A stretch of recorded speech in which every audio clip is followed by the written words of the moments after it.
First question is from Connie Chiwa. Is it true that shorter walks of 30 minutes or less will primarily burn sugar and carbs, while longer walks will primarily burn fat? Okay, yes, that's true, but no, it's not what you think it is. Okay, so here's what's true, right? When you're doing cardiovascular activity or any activity, you are burning energy, and the first type of energy that your body will burn is in the form of stored carbohydrates. Once that starts to get burned up and used, and believe it or not, you have a small supply of that in your body in comparison to the supply of fat that you have that you could burn for energy.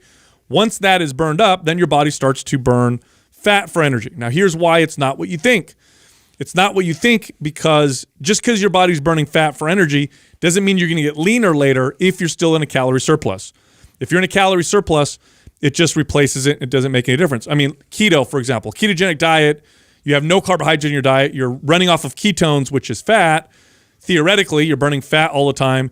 And that's how they love to market it to you. Right. Can you gain body fat on keto, or can you not lose weight on keto or lose body fat on keto? Absolutely. Sure. So calorie deficit is necessary for fat loss, regardless of this, how much cardio you do and whether you're burning sugar, carbs, or fats. And the real benefit of comparison here is that a longer walk is going to burn more calories. Yes.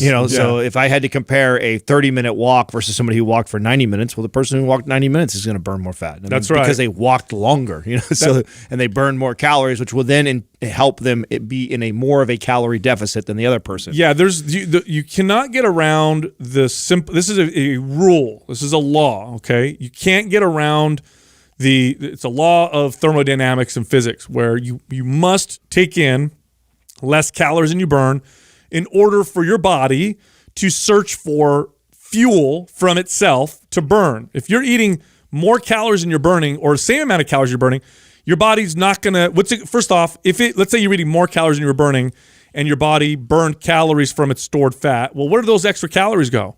Right? They have to go somewhere. In other words, energy cannot be created nor destroyed. It gets transferred. It turns into other things.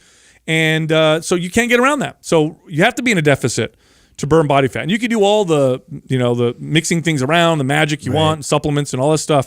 But if that's not happening, you're not going to lose body fat. Yeah, at the end of the day, that's all that matters. I mean, people will deplete themselves of glycogen and then do these like crazy intensive workouts and everything just to get, quote unquote, burning through all the sugar and everything else to then, the rest of the day try to burn fat. But if the calories, if you're still in a surplus, like it's all a wash. Well, and yeah, somebody who, for average people, this is the type of content I can't stand that gets spread in our space. It's like for the average person, this is so splitting hair difference type of conversation. It's like focus on build. You know what'll help better than all this? Build 5 pounds of muscle. That's it. Yeah. You want to trump walking for 30 minutes or an hour, or, short walks versus long walks. Like go build fat burning materials. That's right. Go build 5 pounds of muscle on your body. Okay. Which, by the way, 5 pounds of muscle distributed amongst your entire body looks like nothing. It won't look like a big difference. You're just tighter. Yes. And your body will naturally on its own, burn more calories, burn more body fat than any of those walks will.